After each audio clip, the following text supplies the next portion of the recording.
He's doing it. Yeah. He's intimidating me. I am. You know what crescendo means, though? Yeah, you do. I think so. Yeah, you know what a crescendo is. Two mugs listening along, reviewing music and song, and other stuff. Sláinte! Hello and welcome back to the Unmastered podcast. The podcast where we're serious about music, but not serious about ourselves. How are we? Hello, And everybody. Hello. Hope you had a lovely Christmas. Yeah. And a happy new year that's coming up soon. Jarvis had a lovely, generous Christmas this year. Yeah, I got spoiled rotten. Yeah, if you join the Discord, you'll be able to see what I got, because my Yeah. God, I got a lot of stuff. Yeah, join the Discord there and pop over and say hello. And tell us how your Christmas was. Yeah, show us your Christmas gifts. Did you get any vinyls? Did you get any cool CDs? Anything music A few related? of the gang got a load of Live Cool vinyls and stuff. I know They someone in the comment section, and actually on a reaction channel, Two Mugs and the Guitar reaction channel, recently got Sufjan Stevens Illinois after I'd done the the respill. So that was cool. Yeah, that was cool. So the tagline we've got today, the thing that we're going to start the conversation with, is in relation to this. So music doesn't just exist on its own; it attaches itself to moments And big moments. Yeah. You've got birthdays, you've got breakups, everything else in between, long drive, nights out. Mm-hmm. We've discussed nights out before. Yeah. Bands that are currently, or were currently on tour at the time, Oasis, Yeah. massive for nights out. Who else do you think? I mean, just on the topic of that, about people talking about new bands and stuff that are going live at the moment, there's a lot of talk about Geese, I've noticed. Yeah, a huge. lot. And I saw this funny video. I know it's off topic a little bit. We'll get back on topic, but there's a video I saw of this girl, and she was talking about Geese men, and she was like, I keep finding all these men, and they're nice men. A lot of the time they're really nice, and they keep saying to me, oh, we're going to the next Geese show. And I'm like, who's this Geese band that they keep talking about? Oh, they're going to the Geese show. And I speak to another guy, and they're like, oh, I'm going to a Geese show in Colorado. And they don't even live in Colorado, but they're going to the Geese show. And I don't know what they're talking about. And the funny thing is, I never see these men come back from the Geese show. So it's like the Geese show is actually just swallowing them whole. It feels like that in an experience, to be honest, when you're listening to them fucking in headphones, let alone going to a live show. Yeah. There's also this other guy I've seen quite a lot who he doesn't do it with just Geese, but he does it with a bunch of different bands, but he's just in a field. I've seen him. And it's just like, I like Geese, babe. Yeah. Babe, I like Geese. I listen to Geese. Yeah, I listen to Geese. Do you like me? It's so funny. It is good. But yeah, back on topic again, Jarvis, thanks. Moments, big moments in music, and it attaches it to yourself. Like, I always find, like, you'll always find a memory from music, and I think Arctic Monkeys is a big one for you. Yeah. From your childhood. Would be. Yeah, and then likewise for me, Blink-182 is a huge part of my childhood. Any punk band, really. Pop punk or punk. Well, it's about the conversation of sentimentality, really, isn't it? 100%. Like when songs become sentimental, it's like they attach themselves to like phases or periods in your life, and you can kind of listen to it, and then you can kind of flash back a little bit in time and go like, oh, that's interesting because I picked that album up around that time, or I started listening to that album around the time of X happened, you know? Why is there a specific album that you wanted to have a conversation about? Not specific. I think music in general, the feeling and the emotion that it gives you is basically where I'm going with this conversation. Because you can listen to something, and the second it means something to somebody, that's when they're like, no, you can't have that opinion on it. Oh, okay. So it's more of a defensive thing. Yeah, well, there's that, but also the attachment that it has with you. Like when I think of Blink-182, Stay Together for the Kids, for instance, I go back to when Blink broke up, and me and my best friend, and this is a bit sad, but me and my best friend were listening to Stay Together for the Kids and started crying. Yeah. But we were like maybe 10 or 11, if even, and it's just that like sentimental feeling, like, you know. But like, I wouldn't go back to Blink-182 now. Some of their older stuff, yeah, definitely, but not their newer stuff. But I always have that sentimental feeling with them. And if someone started criticizing Blink-182, I'd be very defensive of it. Oh, I'd really? be like, no, you can't do that. Like, but realistically, it's just my opinion. I don't think they're very good. No, and shut up.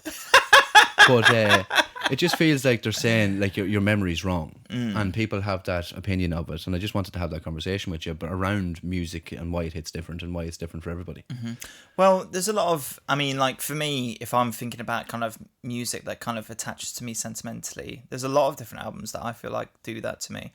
I mean, one of my earliest memories of music is Gomez. Yeah. And whenever I do listen to their first album, especially some of the songs on there, like Get Miles, for example, or Here Comes the Breeze, it just sends me straight back to like my first house when I lived over in like Charleston. It was like Bangor Street, when I was like really young and like playing around with my mum's CDs with like, because she used to have like this CD player and it was quite slick and it had like 2 big speakers on it, and it just brings me straight back there. It's like really nostalgic. Have you ever had like just on topic of that, like a nostalgic smell? Yeah. It's weird that, isn't it? Oh yeah. Yeah. Some perfumes are very nostalgic, I Yeah, think. yeah, Like if like I smell a certain I think I said this to actually only recently, Jimmy Choo. Mightn't have been you I was saying it to, but there's a Jimmy Choo flash. It's extremely sentimental and extremely like prevalent in my brain of what it smells like. And I'm sitting there because I used to buy it for my mother every Christmas, and I'm just like, this is crazy when I smell it. And I seen it on sale there recently, and I was going to buy it for Grace, and I was like, no, better not. Yeah, it'd be a bit weird. Yeah. But yeah, no, like sentimental, like stuff like that. It just brings you straight back to where you were when you were that age or whatever. Sentimental smells are weird as well, because like when they happen, they kind of take you off guard. Because with music, it's a little bit different, because you're like pre-arming an album, and you're like, oh, okay, I think I know where this is going to take me. You know, especially if it's something that you have like a prevalent memory of it. Like a Moonshaped Pool will be one for me, by the way. We can get into that in a bit if you want. Yeah. But like with smells though, there's something that just come out of nowhere. Like someone will walk past. Yeah, 100%. And you smell something like, and then suddenly it's like like a Disney film. You're like, yeah. You're brought back in memory, but that's it too, though. It's emotional timestamps. Yeah. Like you're standing there thinking about life and going through things, and like there's just this one moment. Like a lot of the time, I think about like a lot of the stuff that I used to listen to, and I'm like, I just don't listen to it anymore. And and it's sad. It's like, so I used to listen to a lot of like trance music, and back in the day when I was like maybe 15 or 16, it was all that everybody around me was listening to. And there was one song I heard recently, and it was in the car, and I just got really emotional. And I was just like, holy shit, do you remember that? Like, do you remember when we were back doing this, and we were back, you know, drinking in a field, or, you know, them little moments, just like, it's just funny. But emotional timestamps in music are how you base your opinions on music, I think. It builds you up. Your taste from a young age is what sticks. It's like the nature versus nurture argument, but now it's in music. Yeah, well, exactly that. But like, if you think back to say, well, like, what formed your taste in music? Because obviously you've gone from like Arctic Monkeys, who were quite popular. No, it was something before that you're missing. What was that? Eminem. Well, yeah, but you were a big, massive Eminem fan, were you? I was, yeah. Huge. Yeah. And that formed, like, your initial first time listening to music was that? Yeah. Was that just... Well, that's my, like, early memories. But again, I'd say that as well, to be fair. Eminem, Love the Way You Lie was one of the songs that I would have known off by heart. And I still do, actually. It's one with Rihanna, right? Yeah. And it was a great song, and I used to love that song when I was younger. And Toy Soldier was another one that we used to love. We used to go out to the fire station that was right beside my house, and me and my brother used to sing that song. Toy Soldier was great. I mean, for me, I'd be thinking more like Stan, for example. Yeah. Well, there is that. Like, but that's the difference, though. Like I wouldn't automatically go to that song, but you would. Yeah. Whereas you wouldn't automatically go to Blink-182, but I would. And then you go to Gomez, and I've never listened to them. Yeah. Do you know what I mean? Like, so it's funny there that you find you curate your memories through music, and then like this. Modest Mouse probably isn't a great example, but it's one example there. I criticised it and you really didn't like it. Yeah. Understandably. But it's that conversation again then where like people form their opinions around music, and then it's like, because you're criticising that song, you're criticising the memory, and you're criticising their personality, essentially. Yeah, so you kind of, the conversation's more about how can you abstract away someone's personal feelings towards an artist rather than just the actual artist itself. Yeah, well, it's a thing to look at, because we're music reviewers, critics. Is there a way we could look at it without hurting feelings? I don't care about that, because in reality, and you're defending you're defending feelings, not songs anymore. Because like, you're defending someone's personal feeling, to that is attached to that one song. Like, we're going to be doing the Beatles soon, and I can imagine that there's millions of people that have very strong feelings. Yeah, like even the video we put up on TikTok, good few views on it, good few comments, but people were like giving me grief because I said that I don't think they'll be still relevant in 100 years. Yeah. I mean, who's relevant from 1925? Elvis Elvis wasn't around in 1925. Beethoven. Beethoven's not relevant before anymore. then. There's relevancy in time periods, but not as relevant in this day and age. So you're thinking like in 100 years from when we had made that video, it was 3 months ago. Yeah. 2025, so it's 1125. Will the Beatles still be relevant as they are today? Probably not. We can have that argument. We'll have it. But then again, whose feelings did I hurt?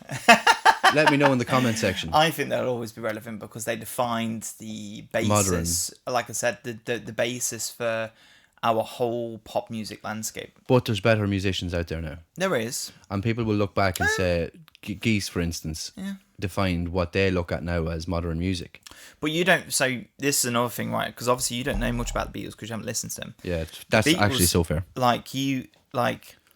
It might be easy to think about the Beatles as just being like, oh, they're just a band that did I Wanna Hold Your Hand. You know, that might be your only like touchstone for what the Beatles were.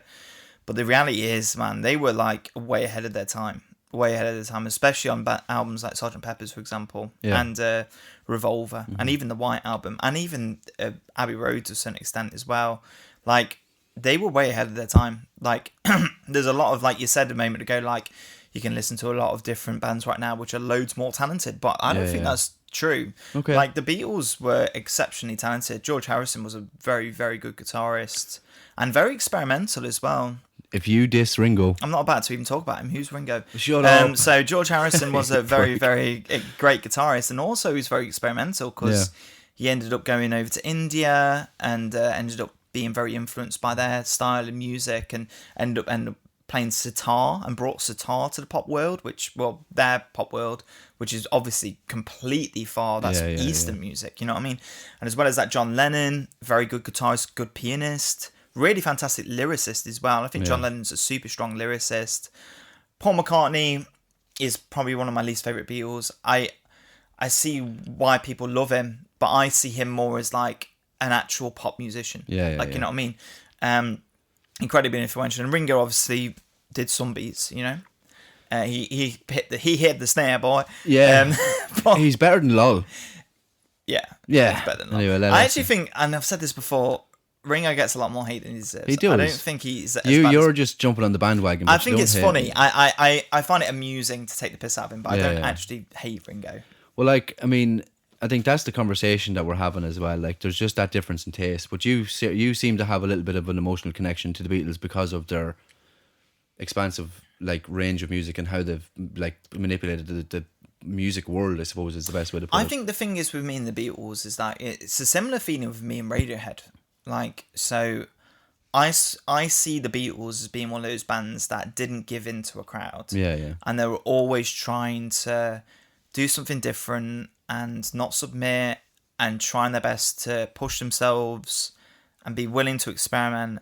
And we're very ambitious, and I think that's something that, coming from someone who doesn't know the Beatles properly yet, when you do get round to listening to Revolver and you do get round to listening to Sgt. Pepper's, for example, I think you'll genuinely be there and you'll be like, actually, Jesus Christ, this was from the what? You know what I mean? Yeah, like, it was in 1950s, it would have been like 50s, the 60s. 80s. Like, Was it the 80s? 80s. It might have been 70s, actually. 70s, 80s. Sgt. Pepper.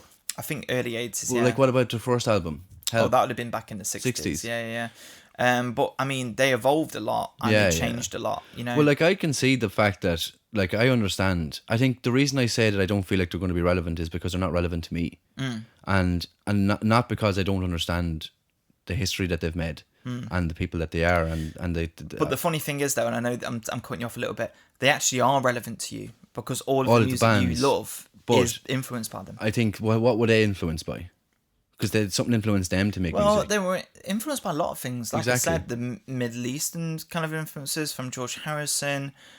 We obviously have a lot of people like, I've drawn a blinder on his name, but the fellow who had the voice, he did that all the time. I forgot his name. Josh? Fuck's sake. No, not him. But they were influenced by a lot of blues musicians and a lot of...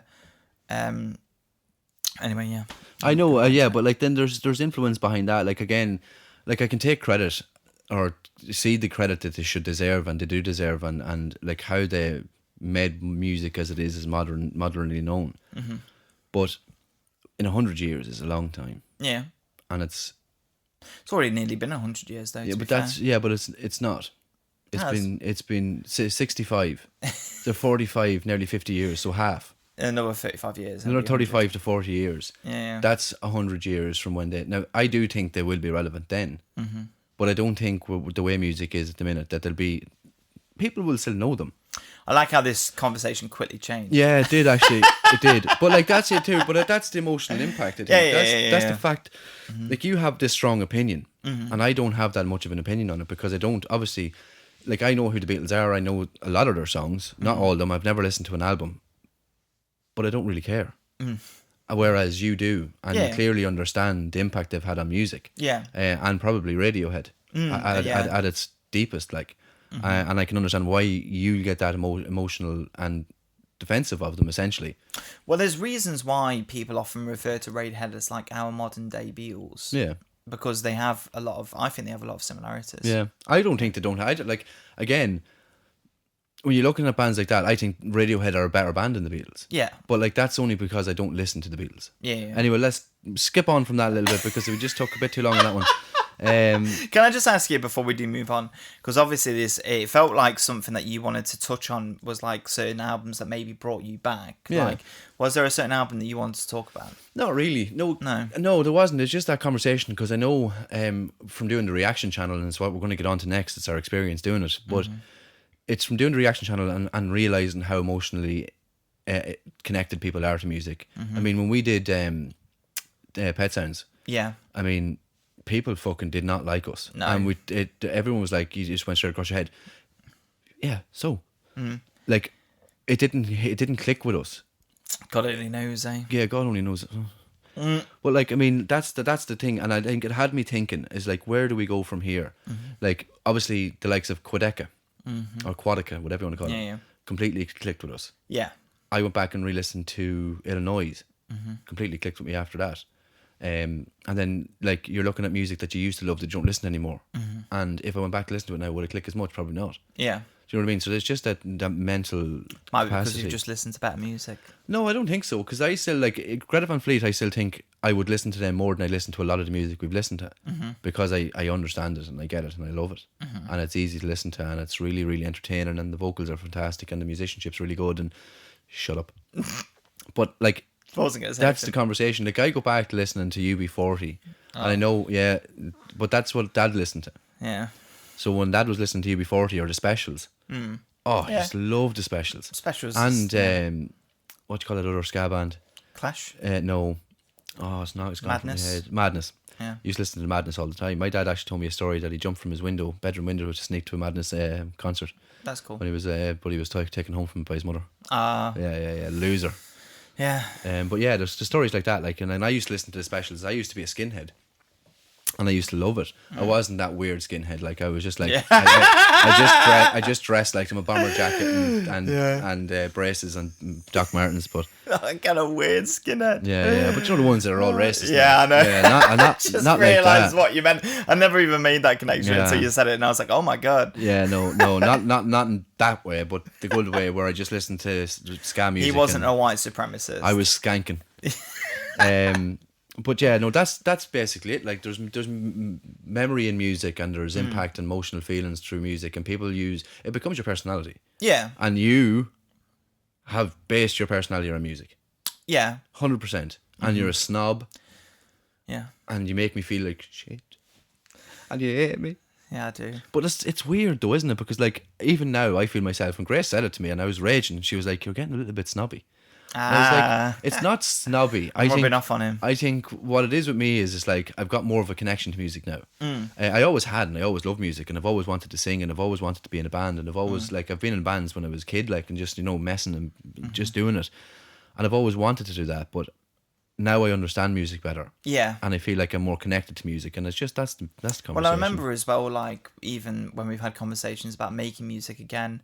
And you've been saying to me things like, I really want to make something like Wilco. And I'm like, imagine that at the start, like when we first were like playing and writing things together, and you just being like, do you want to throw in like a weird synth there, Jarv? And be like, hang on a second, what's going on here? Relax, Jarvis starts ejaculating. But no, look, that's the kind of thing I was talking about. Like it's really, really for us to understand people's reactions when we're reacting to their music that they love. but also to understand that we're honest people and we're going to say what we think and how we feel about it. I'll list off a couple of albums as well that I've just got emotional connections with, just very quickly. Okay. The Moonshaped Pool. Yeah. Bought that the same day that I like said goodbye to my like first ex-girlfriend. Okay, yeah. So like got a bit of an emotional connection with that one. Flower Boy, that just defined my summer in university. I just couldn't stop listening to it, never put it down. So that I've got a real kind of connection with. Gomez as well, because of the reasons I've already mentioned. Favourite Worst Nightmare by Arctic Monkeys, had a massive connection with that. I think that defined my school years, essentially. That was like my defined album, really. And then, of course, pretty much all of Radiohead, like I have an emotional connection with at some stage. I was just talking about personality. That Radiohead is your personality. Yeah. Like, even when Jarvis sings, it's like you try to sing in falsetto like Tom York sometimes. It's the only thing I can do slightly well. Yeah, because you're shouting guitar. Just talking about that and talking about our reactions, I just want to talk about our experiences as reactors and the channel so far, and kind of give you an idea of where we're going to go. And I suppose this podcast specifically, the plan on this podcast, because we have good expectations. I think it's good to give the viewer and the listener expectations that we don't do this full time. Yeah. So we work 7 days a week. Yeah. 5 with our normal jobs, and then the other two here. But we edit in between them days, and like we work 9 to 5 or 10 to 7 or whatever the shift is, and then we come back and we edit all day, and then we go back and we'll talk about shit. Jarvis ignores me most of the time because I'm giving out. Yeah. But our experience as reactors and doing reactions has completely changed how I think about music. Anyway, definitely. Mm-hmm. And I don't know if it's the same as you, because you would have always had an opinion on music, but I feel like mine's changed completely, and trying to understand people better. Yeah. Especially when we got as far as To Pimp a Butterfly. Yeah. That really changed my perspective on rap. Not on rap, but like on how to react. Okay. Without being, because we come across quite cocky and in your face, I think. Which is, I don't give a shit about either. Like it's funny, but people take that the wrong way when they don't know your culture or your the way you are. Yeah, our humor. Is slightly skewed and slightly weird and funny in my opinion, but because we're honest, that's why people like the channel. Yeah, and our honesty. I think a lot of people have said it, and even in the again, I'm going to say the Illinois episode I put up there, the Respill, someone commented on it saying the reason I followed the page was because of your honesty and reactions. That's cool. And it's great, because that's what we said from the start. Yeah. It would set a tone of absolute honest. Well, we've always tried to, like, that's something that, we had a conversation about very early on, where I get annoyed when I'm watching a reaction channel and I know that they're faking it. Like, and I get that sense a lot with other channels where, like, they're just really hyping something up because they know that people are going to watch it for that, and they're watching, you know what I mean? Whereas I don't want to be like that. I'd rather turn around and say it's not my thing, like I have done with the Beach Boys, like I have done with Oasis, like I have done with some Greta Van Fleet, even Thin Lizzy to a certain extent, like, you know, like whenever something comes up and in the song and I'm like, that's not very good, I'll say it. But like, I don't think you can hide the fact that you're laughing at the lyricism either. It's not even like, again, people have said it in the comment section. People have actually said in the comment section that we're the best reaction channel and we're shite in the same video. Do you know what I mean? Like, it's just your opinion. Yeah. But like, you, when it comes across, because you know you're snobby, you don't care. No. But it's so funny because like, I'm the same now. If I hear shite lyrics, I'm just like, I look straight at you, and you'll see it in the reaction videos. I look straight at Jarvis, and Jarvis is giggling, and then all of a sudden it's just such an unserious reaction. But like, again, you have to see the comedic side of it as well, because we're trying to do a comedy side videos as well. Where it's not just serious. If we're in love with the album and we're reacting to the album and we're really enjoying it, and you know this is, and I know this is what we talked about. This is our whole ideology: is have fun, laugh, take the piss, be serious when we have to. Yeah. And our tagline to this is, we're serious about music but not serious about ourselves. Yeah. Is because that is an absolute fact. It just works, doesn't it? It does. Makes sense. And, like, I wouldn't do this if we weren't laughing. It wouldn't be worth it, because then what are you doing? You've got people doing reaction channels and they're just, it's like serious about the music and just like listening. What are you doing? I mean, we do have our moments where we're like that, where we're like, oh, the production was great, or like, oh, I love that part, you know. It's when it connects with you. Yeah. But if it doesn't connect, like the video you're going to see probably the next week. Sorry, in advance. We're not going to tell you which one it is because then you might not watch it. But I had a mental breakdown. Yeah. We'll give you the context of the video. I think we both did, if I'm being honest. Yeah. Like, mine was a bit of a slow burn breakdown. Yeah. Yours was like, Explosive. you were fine, and then you weren't. Yeah. I was just like, no. You were like 0 to 100, whereas Yeah. I was like 0, 10, 20, 30, 45, 60. 100. But what happened was, so we were recording a video. For the first 15 to 20 minutes, I didn't press record. Classic Dary. And then after that, something else happened. Your missus Girlfriend rang called, me. and then it's cut out the audio. Yeah, so it's all And then we recording audio. realised halfway through the video that we missed a song. No, that was the last couple of minutes, remember? Not halfway through, so about 3 hours into We recording. missed the song halfway through, though, and didn't realise Yeah. until after Oh my we'd gone completely God. past it. Because we were counting them all, because we were like, oh, we know there's this amount of songs, and then we're like, where's that one? And then you just went off the handle. That's when I lost it. At that point, it was like 3 strikes, you're out. 3 strikes. And I was already blowing. On the edge. I was blowing. My head was filled with At just one point, anger. we were like just trying our best to just get back into it. So we were like fake dancing. Yeah, we were like, yeah. just try and fake dance through it. But yeah, no. No, man. and then we didn't finish the video. Yeah. So you'll know what video it is when you see the reaction and probably the title. You can comment all you want. You Yeah. know, roast us if you like. Especially you gang that already come over here just to say hello and see the videos all the time. It's fucking hilarious. It is very funny. The last few moments, I haven't edited it yet, but I am just going to be zooming in your face the whole time. Yeah, you just get watch more me and more progressively. red. Yeah. But yeah, look, and again, just in a nutshell, I suppose, again, that's us in a nutshell. Yeah. We're here to have fun, really enjoy ourselves, and Hopefully. and just, talk about music and the stuff that we love.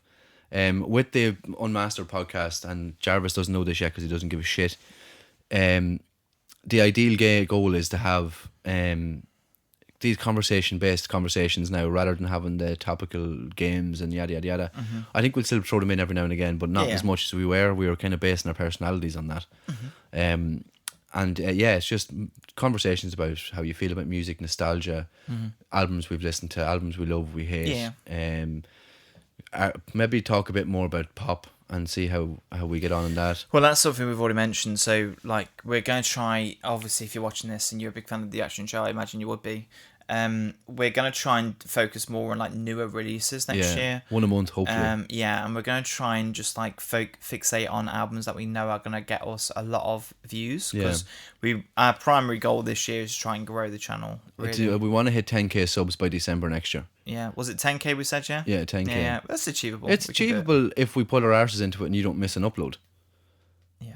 Comment in the comment section and let me know if you've been pissed off with Jarvis missing an upload or not. I'm sorry. It's just, I'm a busy guy. He's not busy. He doesn't start it until a Friday. No, I started on Thursday. I start putting it together on Thursday. Start editing Saturday. Fuck off. But Jed, I think the conversation then is not being able to please everybody. Pressure to get it right and not annoy everybody. Building trust and being honest, that gains long-term trust. Yeah. And then also realizing again, we can't please everybody. Yeah. So look, we understand that, and I think with our editing styles and our production, the way we produce the videos themselves, it's not for everybody straight up. Yeah. But we get who we want watching it, and if someone doesn't enjoy us, then you don't have to watch the video, because we're doing it the way we do it because we think it's different and new and expressive. But yeah, look, we're going to move on to the next section, and this is kind of, it's for you as well, by the way. But you don't need to be an expert because you're not an expert. No, but you think you are. And I'm definitely not an expert, and I'm not the smartest person in the room by all means. Absolutely not. And I don't really understand some music, and I don't get it, and it doesn't click with me first time, and obviously that's happened. And I'll be honest, a lot of music sometimes I don't like it. Modest Mouse 100% wasn't a big fan, but like, it's the musicianship from Modest Mouse was excellent. It's the vocals, and I'm a vocalist, and I like, a lot of the time I go to the vocals more so than the instrumentals. And you're the opposite. You'll go to the instrumentals and not the vocals. Yeah. So it's where we're hit and miss with each other there in that regard. And lyricism. Yeah. But lyricism is a big one for you as well, but not so much me. Like, I could listen to a song and not understand the lyrics and still think, oh, that was extremely well done. But that's just pop music, really, isn't it? Yeah, basically. You don't have to listen to the music or the lyrics. But like, most people who listen to our podcast and our reactions, actually, to be fair, a lot of them probably are very well up in the music scene and know a lot, but a lot of people still don't, and that doesn't disqualify them for not knowing. And if Jarvis ever makes you feel like he's intimidating you through his nonsensical conversations that he's having, I don't understand him half the time. All right. Like what? I just for let example, him talk. throw out an opinion. No, it's just, I'm only joking. But like, I'm only taking the piss, but like, a lot of the stuff that you know, like, anything that you talk about music, like, even chords, and I don't know chords. I understand what a chord progression is. Yeah. I understand what a melody is. I understand, like, lyrics and like a first chorus, pre-chorus, chorus, verse, middle. Don't know what that is properly, and we're not talking about that yet. See, dumb. I'm an idiot. A middle eight is just a bridge, basically. A bridge. It's just a fancy way of saying bridge. Yeah. Do you know what decoder is? Shut up. Okay. He's doing it. Yeah. He's intimidating me. I am. You know what crescendo means, though? Yeah, you do. I think so. Yeah, you know what a crescendo is. Of course you do. To close out a song. No. What is it? It's when it gets louder. Oh yeah. Sorry, I did know that. Yeah. Just didn't I know it was you called did, a because you've crescendo. used it before. Yeah. He's just made a fool of me in camera. Like, I mean, this is what I'm sick of. No, but again, look, you don't need to be an expert, and people probably think that I'm probably smarter than I am, because No, I don't think so. and definitely you don't owe anyone an explanation for not liking something. And that was the thing I said in the Respill episode, and I'm going to use the tagline here. Music doesn't owe us anything, and we don't owe music instant understanding. We just don't. But it's a massive thing, because you don't need to understand music straight away. You don't need to. A lot of people, like with you've mentioned this multiple times, that you have to let music sit with you sometimes. Yeah. And a lot of the time, whereas I'll instantly like it or dislike it. I think that, and I've said this before actually on the podcast and on reactions as well, is that, like, I think the best music is the music that you don't get straight away. Yeah. And I think it's the same with art in general, to be honest. It's the same with films. It's the same with an art piece, for example. Like, I think that deep art, or art that is, like, has a lot of layers to it, it can't be understood straight away because you won't get it straight away. If it has depth, then there's more to look for. I mean, Twin Fantasy is a prime example. Yeah. Okay, because there's so many layers in it, and you won't get it straight away. Well, No, it's not. It's not that you won't get it straight away. Sorry, let me correct myself. Yeah. You won't get it all straight away. Yeah. Like, there's certain things that, like, I guarantee if I didn't point them out during that review, where I was like, remember, you said that earlier. Remember, this came back earlier. Yeah. You probably wouldn't have noticed it, because I didn't. I don't think anybody would, though. Yeah, like, exactly. People that are listening to that song initially, or that album initially, straight away, like, there's so much, like, people want to go back and look into why it was written like this, and people probably found out that after listening to Twin Fantasy that there's an actual original version of it before even knowing that. And I think that's the cool thing, but it's not a test.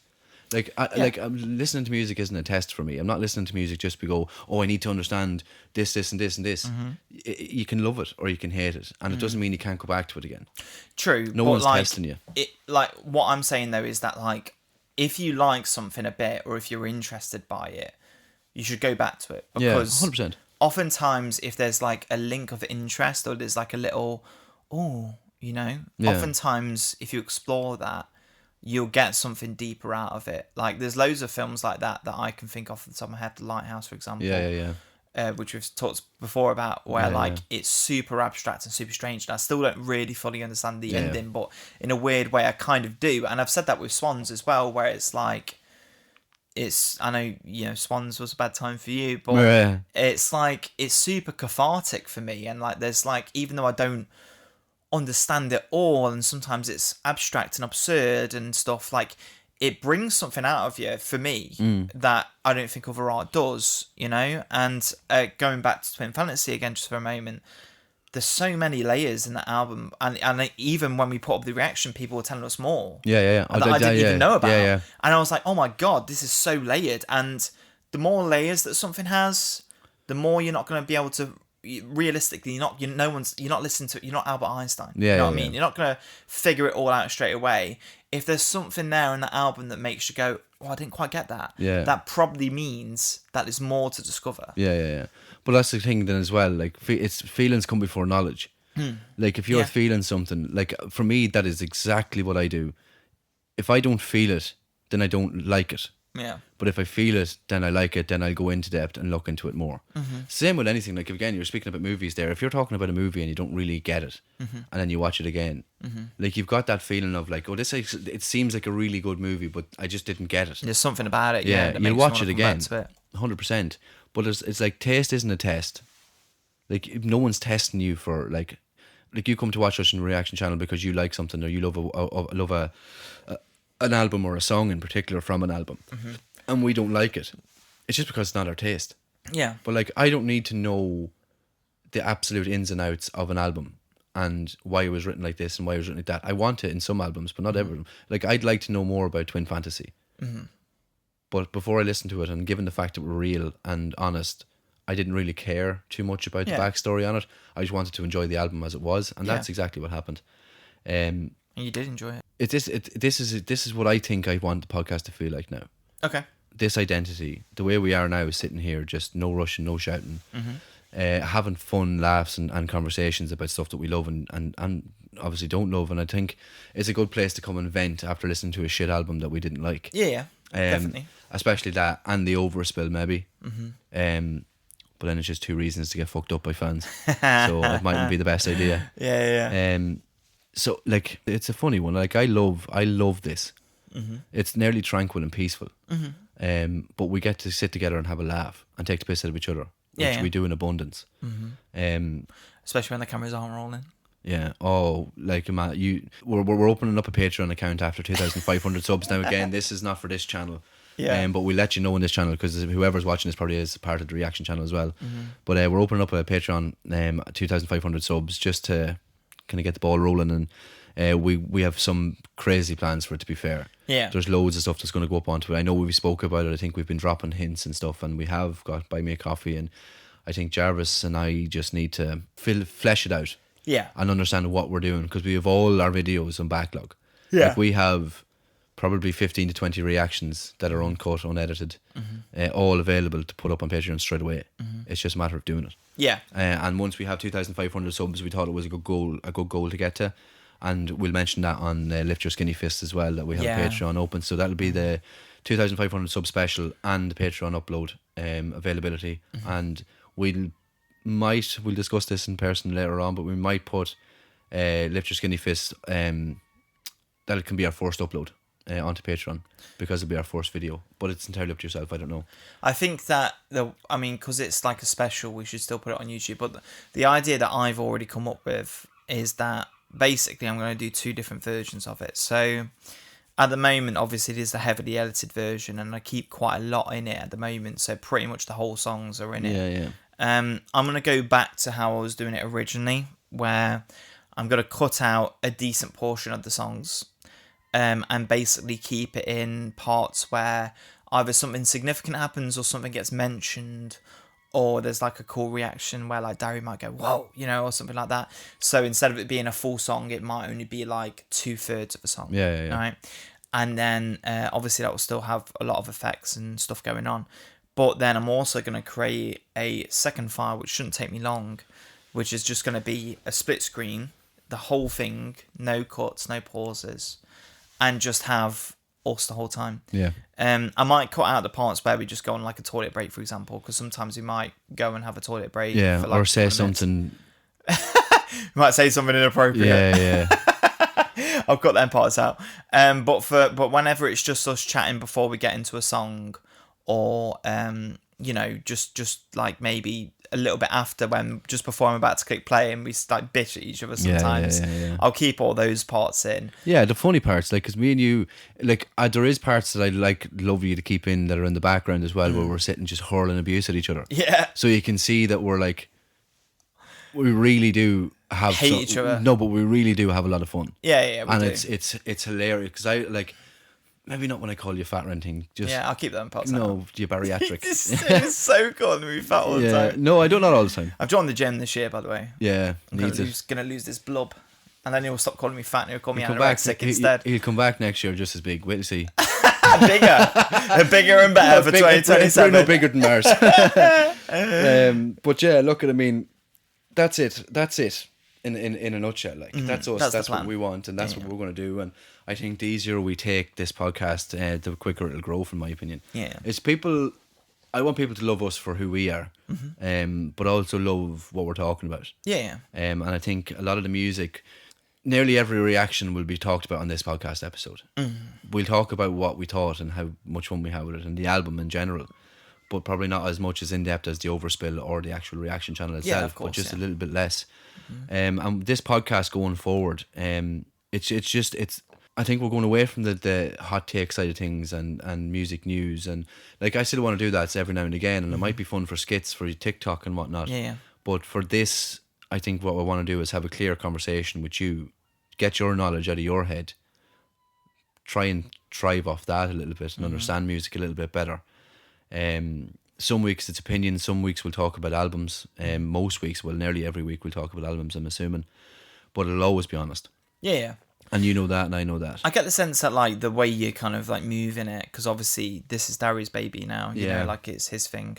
It kind of almost feels like a decompression. In a way. It is, and I like that. I think it's a good way to kind of explain it and define it, because we put so much effort in, and the reactions take a lot out of you. We do 2 reactions a day. We've got the Overspills, which is 2 on the same day. That's 4 videos, and then we've got this to do, which is the 5th video.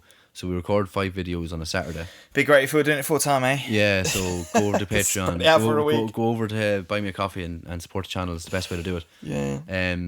But it'll always be welcoming. And it takes the pressure off anybody that's coming over and thinking that we're gonna, like, we'll always be happy and welcoming, and as new listeners, we'll always be happy and welcoming. Just come over. Sorry. Was that a little bit We'll always be happy and welcoming. No, but we'll always be welcoming and warming and come over and sit and talk to us and go over to the Discord and chat. We're not always active on it, but there's always someone there. In relation to the Discord, I'll just bring something up that I thought was quite a cool idea. And, you know, if anyone's still watching, tell me what you think. You know what I mean? If you're still watching, we'll go back to doing the thing we used to do. If you're still watching, comment Pepsi Max. Pepsi Max. Sponsor us, Pepsi. Or Dr. Pepper. Either one of you. In fact, compete. And Coca-Cola. And Coca-Cola. All of you compete, right? McDonald's, get in send there. us a different rate, you know, and we'll keep poaching you between you. Like, well, Dr. Pepper offered us 10 quid, so what are you going to offer us? I want 50. Going once, going twice. But yeah, if you are still watching, this is something that I want, because I want to, I quite like talking about music quite deeply. And I've recently joined a book club at work in the last couple of months. I know, right? Yeah, take that out. But yeah, it's I quite like coming together with people and chatting about what we've read and what we're talking about and how we kind of observed it and talked about it and stuff. And I feel like it'd be quite cool to do the same thing with albums that are quite complex. So Kodaka, for example, I'd love to be able to have a really deep chat about Vanisher Horizon Scrape, because I've been listening to the album non-stop and I love it. And it would be cool to have a space like once every even just 2 months, where we can all get together for like an hour and just chat about an album that we've loved. You know what I mean? So it's almost like an album book club idea. This is me being the salesman that I am, but I think that should be behind a paywall. I do genuinely think if people want to come and talk to you about music and go in depth for an hour of your time, it should be behind a paywall. Well. It should be on the first tier of Patreon. Maybe. We'll talk about that in a bit more depth. Jarvis doesn't like taking money of people. I don't. Yeah. No, I don't. But like, I mean, if we're trying to make a career out of this, and I think we fully deserve it, so stuff has to go behind the paywall. Like in 6 months' time, if we have, or in a year's time, you're disappointing people then when you don't have the time to do it anymore. Whereas if you give it a paywall and you put the time in and you've got a paywall behind it, then you're going to have to give them your time. I suppose so. I'd feel more warranted to actually go ahead and put a lot of effort into it as well. Like, I mean, there is, and the effort's there because like you're creating this space for people, and it's a really, really, really safe place to go and talk about music where you're not going to be ridiculed or criticised of your opinion. And I think given the fact that we're so busy as it is at the minute, that hour that you're wasting, and I'm not saying that in a bad way, I mean just the hour that you're taking out of your time to go and talk to people for an hour about music and delve into music, and probably in any essence make up some form of like, this is what we're going to do this week, come back to me, listen to this album, come back and we'll have a conversation on it. So it's worth putting maybe a €2 or €5 paywall behind it, so like not everybody's doing it, so you haven't got 10,000 people in. No, I won't have 10,000 people. I know, but like when in a year's time, if we have 10,000 subs, or if we have 20,000 subs, or if we have 100,000 subs, no, we don't know how many people's going to want to do that with you. Yeah. And you're not going to have the time to do it with everybody, so it has to be behind a paywall. Yeah. All right. Well, look, Dary's spoken. He's the manager at the end of the day. I didn't want to do that on camera. But yeah, look, it's something I want to do. I feel like it would be a cool thing to do, and I'd like to get people together who really want to have a little chat about music and kind of talk about it analytically and talk about the story of an album. I wouldn't be doing albums that don't have any meaning behind them. You know what I mean? Like, I wouldn't be talking about, like, I don't even know off the top of my head because I don't listen to any albums like that. Yeah, Thin Lizzy, for example. Or Greg Van Fleet, I suppose. Yeah, everything I like. Everything he likes, yeah. But anything that like has a lot of depth, even Twin Fantasy, for example, could fucking speak about that album for days. You know what I mean? Like, it'd be cool to be able to get together with like a group of like 20, 30 people and just have a like real big chat about it and come away from it and be like, oh my god, I understand this album so much more now. Didn't that guy have a really interesting perspective, or this girl have an interesting take on this certain song? You know what I mean? And I just think it would be a really cool way to make albums deeper. You know what I mean? But I think everyone will have their own experience as well, because like you're having that's cool. Yeah, it's great, unbelievable, and I'd like to go to one or two and see how you're all doing it. Maybe you can spectate. Yeah, spectate and understand, because I go to say something and I'd be like, what the fuck is he talking? He's not even talking about the right album. Fucking idiot. He's talking about Tainted Tonight. Yeah, but no, but genuinely, like, and I think it's a good idea. I think mentioning the paywall and setting expectations early is the key, because at the minute we don't have time to do as much as we want to do. Yeah, true. So in a year's time or 2 years' time, will we have that time again? Because we'll be a lot busier, probably uploading 2 videos again and uploading the overspills and respills and podcast episodes and recording and editing, and it's just, if you're going to prioritize it, put it behind the paywall. Yeah, because I'll prioritize my ideas behind the paywall as well. Okay. Where like if like a cameo, for instance, not a cameo per se, but like if someone wants to personalize with a song reaction, one song reaction. Something we've already talked about as well, like, because there are people that want us to do albums that we don't think will get a big reach, and because that's our main goal this year, is trying to get a little bit more of a following. We're thinking what it might be good to do is do small reactions with one camera angle. Yeah. Where we're just doing it and there's very little cuts and editing, and it's just like a reaction where it's just like a genuine, like what regular reactors do, where they're just sitting on a sofa, one camera angle, we'll just listen to it, talking about it as we normally would do, but without all of the maximalist effects going on. Yeah. You know what I mean? And that might be a good way to kind of like compromise with doing albums that we don't think are going to get a huge reach. I also mentioned, and again, look at this money hungry Dary mentioning money again, but it's mentioning like, because we'll say, for instance, an album that isn't globally known, or doesn't, not even like globally known, but like hasn't got a cult following or something, and there's 4 or 5 people that want to watch it, it'll cost you €2 to go to Patreon and watch it. Yeah. I mean, it's going to be there if you want it, it's just not going to be on the main channel. And it'll not be completely edited, it'll just be like an unedited, uncut video. On Patreon, the likes of, I don't know, something that we're doing that we like people want us to do and we can't do. Like, I mean, there's loads in the Discord that want these really experimentally or really obscure music that we probably won't put onto the channel just yet. And if you give us time, we can get them onto the channel for you. Or if you want to pay for it, you can go to the Patreon after 2,500 subs, and we'll try and get it done for you. Yeah. And there will be a space there for people that want to watch those reactions that won't see it on the YouTube channel. And it's not expensive. Yeah, no, we wouldn't be charging like 20, 30 quid. No, not for them ones anyway. But if someone wants to pay €100 to do a reaction next week, we'll do it. It's a fucking 400 quid. Anyway, I would just say, just touching on the conversation we just had, because this is something we've spoken about in private before. It's quite funny how different we are. Yeah, 100%. In that regards, because like I'm very much like a creative person who's like, oh, just give it away for free. I don't give a Yeah. shit. Whereas you're kind of like very much like Business business minded, more, and it's yeah. nice to have that kind of middle ground where we're kind of always kind of like pushing one side or the other. You know what I mean? So like, it's not going to be too expensive, but it will be a little bit. Because No, I'm going to push back. Like, Yeah. just €2. I think what I think works well with us is the two of us will put our heart and soul into it. Yeah, regardless. Yeah. Regardless, but when we're looking to make a career out of this, Yeah. and we want to push ourselves to the limits of how well we can do on YouTube. And manifesting is massive because I've been doing it since we started. Okay. And I can see how much we've grown. Even in the last 7 or 8 months, like you get the sub count that we've got compared to what we had doing Swans. Yeah. It's much appreciated, but we need support, and that's just the sad truth of it.